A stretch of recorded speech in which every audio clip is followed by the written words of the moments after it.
Hi friends, నేను ఈరోజు పనస పిక్కలు ఇంకా కందులది కర్రీ చేస్తున్నాను. ఫస్ట్ నూనె వేడయ్యాక ప్యాన్ పెట్టేసి నూనె వేడయ్యాక జీలకర్ర ఆవాలు ఎండుమిర్చి వేసేసి దాంట్లో పచ్చిమిర్చి ఉల్లిపాయలు కరివేపాకు ఇవన్నీ వేయాలి. వేసిన తర్వాత ఇవి బాగా వేగాక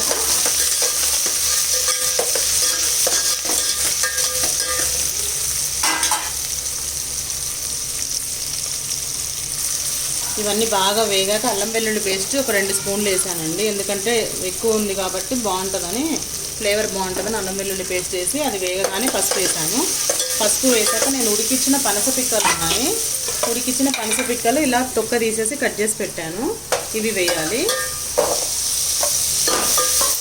నేను ఆల్రెడీ కందులు ఉడికించాను అన్నాను కదా, కందులు ఉడికించినప్పుడు దాంట్లోనే టమాటా కొంచెం ఉప్పు కొంచెం వేసాను. ఎందుకంటే టమాటా దాంతోపాటు వేస్తే కొంచెం టేస్ట్ బాగుంటుంది, కందులో పట్టుకుని అలా వేసాను.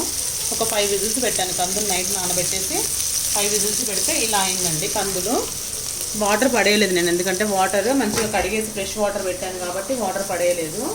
ఎందుకంటే దాంట్లోనే ఉంటాయి కదా అన్నీ, మనకి దాంట్లో ఉన్న అన్నీ పోతే వాల్యూస్, దాంట్లో నుంచి వాటర్ పడేయలేదు. ఆ వాటర్తో పాటే ఇప్పుడు వేస్తాను. దీంట్లో ఆల్రెడీ టమాటా వేసాను కదా, దీంట్లో వేసాను కాబట్టి వేయాల్సిన అవసరం లేదు. కొంచెం ఇంగు కూడా వేసుకోవాలి, ఎందుకంటే మనము కందులు గ్యాస్ ఫామ్ అవుతుంది కాబట్టి, డైజెస్ట్ అవ్వదు కాబట్టి కొంచెం ఇంగు వేసుకుంటే టేస్ట్ బాగుంటుంది.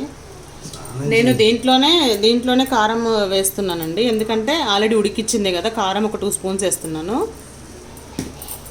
ఉప్పు ఉడికించేటప్పుడు వేసాను కాబట్టి ఒక 1/2 స్పూన్ ఉప్పు వేస్తున్నాను.